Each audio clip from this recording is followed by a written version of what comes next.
औज़ुबिल्लाहिमिनश्शैतानिर्रजीम बिस्मिल्लाहिर्रहमानिर्रहीम। प्यारे बच्चों, आज मैं आपको वर्ब्स के बारे में बात करूँगा एंड इट्स टाइप्स कि वर्ब्स क्या होते हैं और इसके टाइप्स कितने हैं। पहला हमने लिखा कि वर्ब जो होता है it's a part of speech और we call it's a word which is used in a particular sentence, and by the help of this part of speech we are able to make any kind of sentence. और अगर हम verb की definition देखेंगे, verb is a word which shows some action and it is only this part of speech और it is this verb which is considered as the most important part of any language. Whether we talk about any language, तो उसमें ये बहुत ही important role अदा करता है। तो मैंने लिखा verb is a word or part of speech which shows an action. Verb is considered as the most important word in a sentence. किसी भी जुमले में ये important माना जाता है, बहुत ज़रूरी है ये। और उसके बाद क्या है? It can tell us how an action takes place. It can tell us how an action takes place when it is used along with the subject and object. अब यहाँ पर subject और object की बात हम करते हैं, तो फॉर एग्जाम्पल मैं आपको कुछ एग्जाम्पल्स लिखूंगा यहाँ पर, तो वो आप देखेंगे वो क्या है। फॉर एग्जाम्पल मैं लिखूंगा यहाँ पर ऐसी आई राइट ए लेटर। ठीक, तो यहाँ पर जो राइट वर्ड है ये हमारे पास वर्ब है।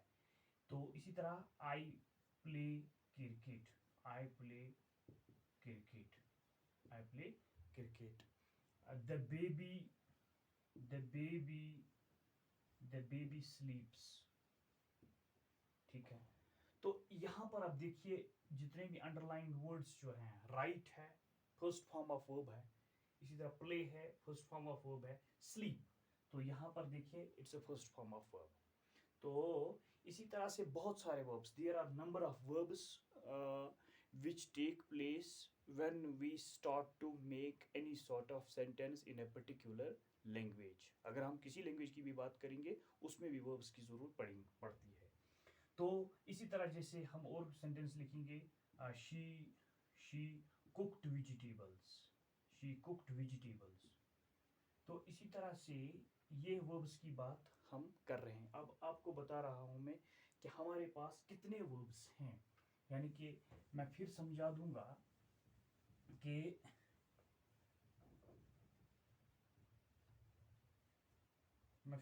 दूंगा कि वर्ब जो है it's very important part of any language and it plays very important and pivotal role in the formation of the sentence, क्योंकि इसके बगैर हम कोई काम नहीं कर सकते हैं लैंग्वेज में, इसीलिए इसको वर्ब का नाम दिया गया है। तीसरी एक और बात इसके अंदर क्या है कि ये एक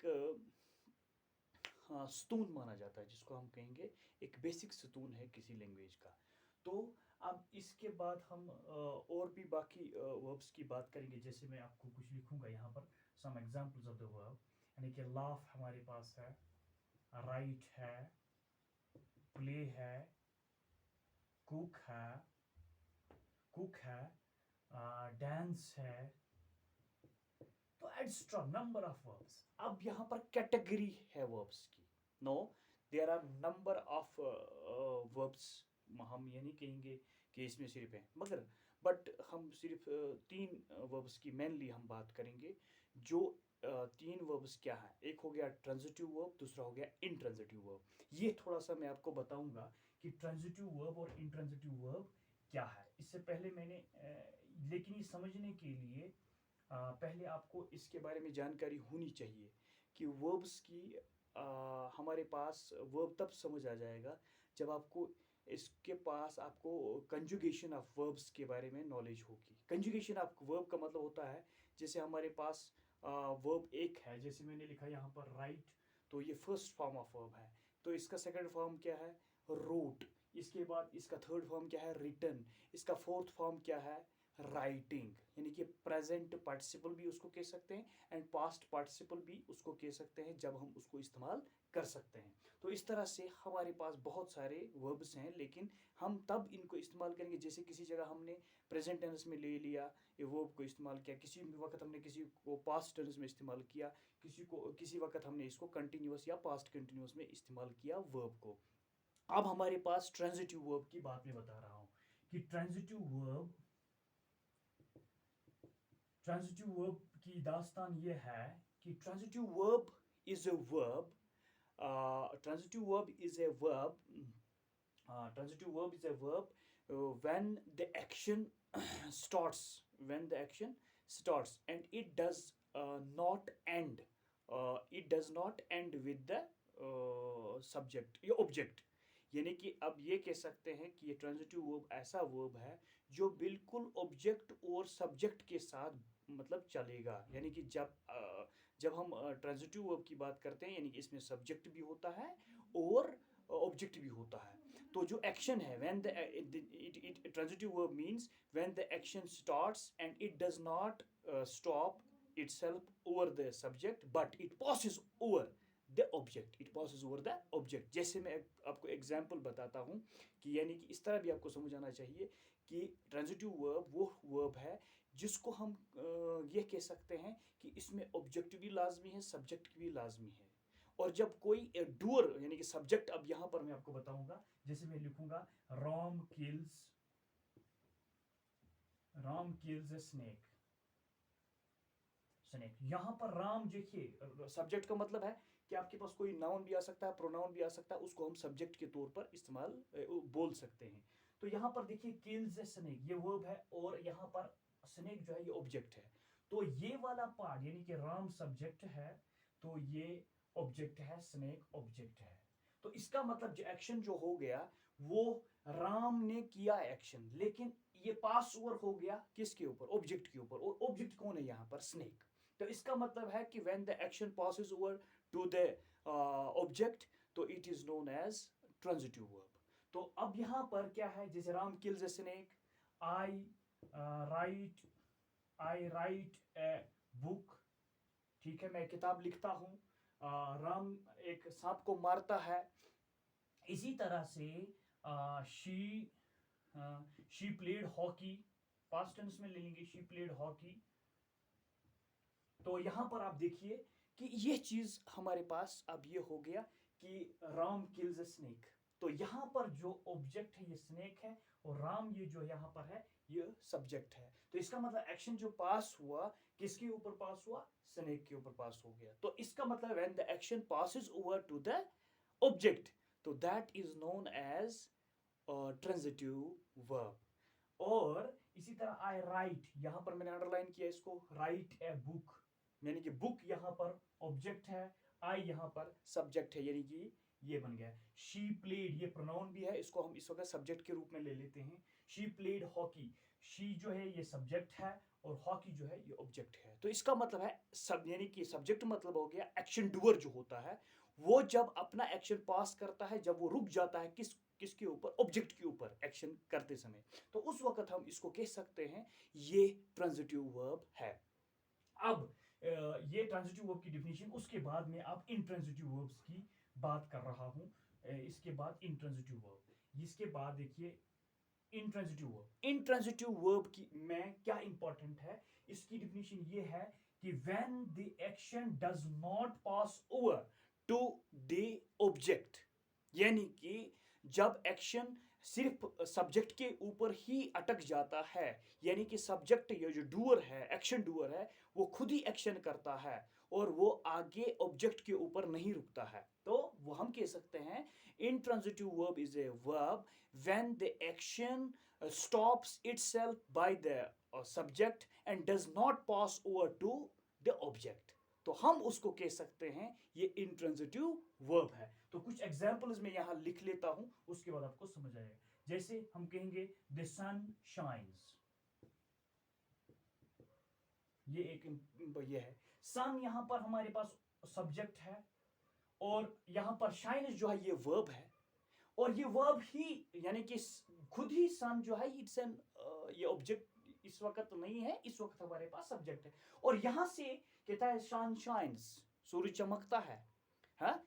तो इसका मतलब है ये वर्ब के ऊपर ही अटक गया और जो सब्जेक्ट है वो वहीं रह गया। दूसरी एग्जांपल मैं आपको बोलूंगा, आई प्ले, आई प्ले, आगे में कुछ ऑब्जेक्ट मैंने नहीं लिखा, आई प्ले मैं खेलता हूं, आई राइट, आई राइट मैं लिखता हूं। इसका मतलब मैं खुद ही एक्शन डूअर हूं और मेरा एक्शन पास ऑन नहीं हुआ ऑब्जेक्ट के ऊपर।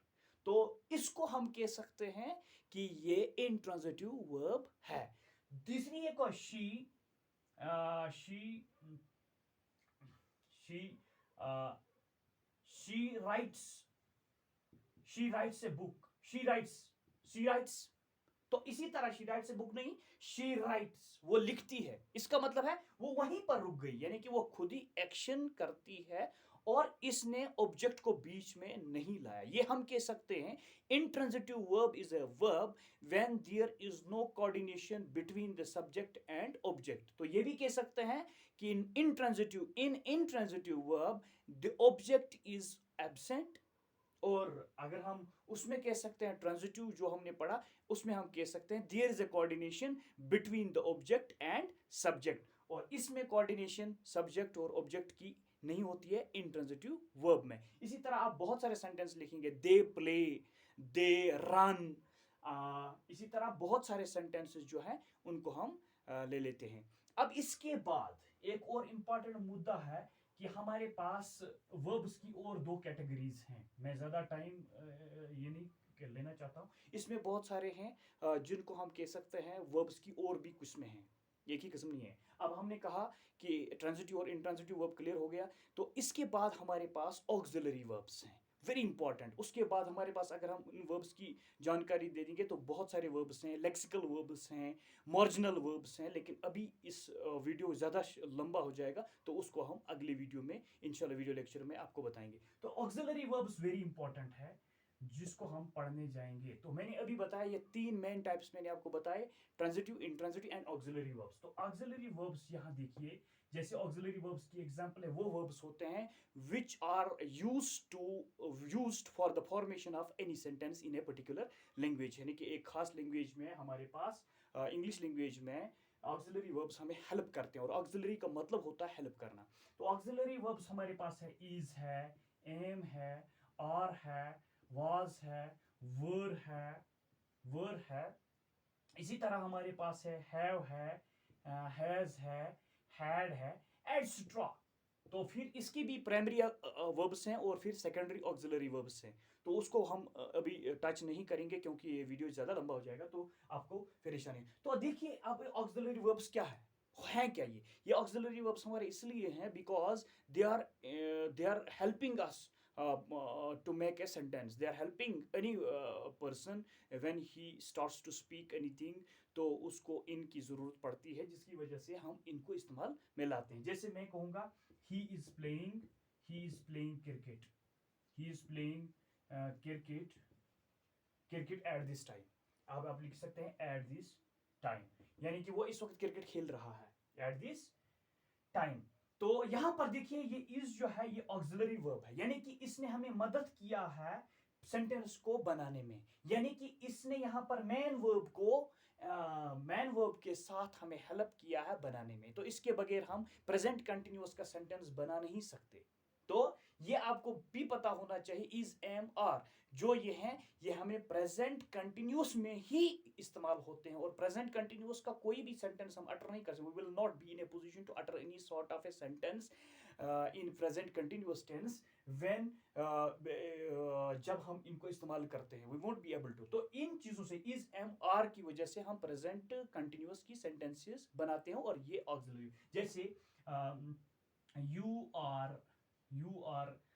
you are eating food, you are eating food at this time, you are eating food at this time। आप इस वक्त खाना खा रहे हैं, okay. he is playing cricket, she is cooking food at this time, वो इस वक्त खाना बना रही है। तो इसी तरह हमारे पास है वाज। अब वाज और वर की बात कर रहे हैं, तो वाज क्या है, यहां पर आप वाज की बात भी है। वाज हम इसलिए इस्तेमाल करें, पास्ट टेंस में इस्तेमाल होता है वाज, ठीक है।